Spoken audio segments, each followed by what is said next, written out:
medications is necessary when one is in extreme situation. Working for an internal mental health situation or working for an equanimous chemistry within ourselves, a chemistry of peacefulness, joyfulness, blissfulness, is something that has to be brought into every individual's life, into the cultural life of a society and the nations around the world and the entire humanity. It's very important we understand our mental health, our sanity is a fragile privilege. We must protect it, we must nurture it.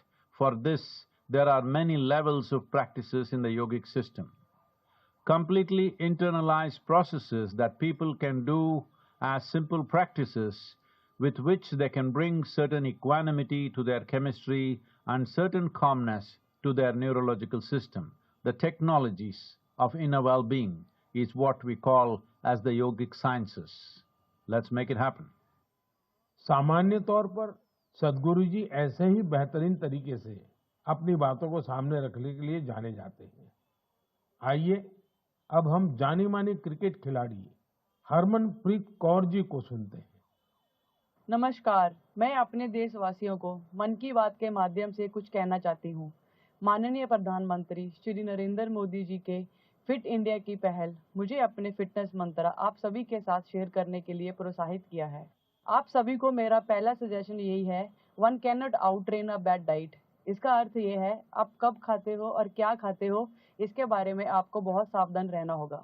हाल ही में माननीय प्रधानमंत्री मोदी जी ने सभी को बाजरा खाने के लिए encourage किया है, जो कि इम्यूनिटी बढ़ाता है और टिकाऊ खेती करने में सहायता करता है और पचाने में भी आसान है। रेगुलर एक्सरसाइज और 7 घंटे की पूरी नींद बॉडी के लिए बहुत जरूरी है और फिट रहने के लिए मदद करती है। इसके लिए बहुत डिसिप्लिन एंड कंसिस्टेंट कुछ ही स्टार्टअप्स का नाम ले सकता हूँ क्योंकि लिस्ट बहुत लंबी है। मैं आप सभी से आग्रह करूंगा कि फिट इंडिया के सपने को साकार करने की दिशा में इनोवेटिव हेल्थ केयर स्टार्टअप्स के बारे में मुझे जरूर लिखते रहें। मैं आपके साथ फिजिकल मुझे लगता है कि राम जी के जीवन से ही अगर सब लोग अभी देश राम में हो रहा है तो राम जी के जीवन से राम राज्य क्या था उसको और जीवन का अर्थ क्या है, अगर ये सब बात सबको समझ आ जाए तो आधी से ज्यादा मेंटल एलिमेंट्स खत्म हो जाएंगी। आधी से ज्यादा दिमागी परिस्थितियां वो हैं जो लोग खुद अपने लिए खड़ी करते हैं और उसमें ईर्ष्या सबसे बड़ा कारण है, लालच दूसरा कारण है।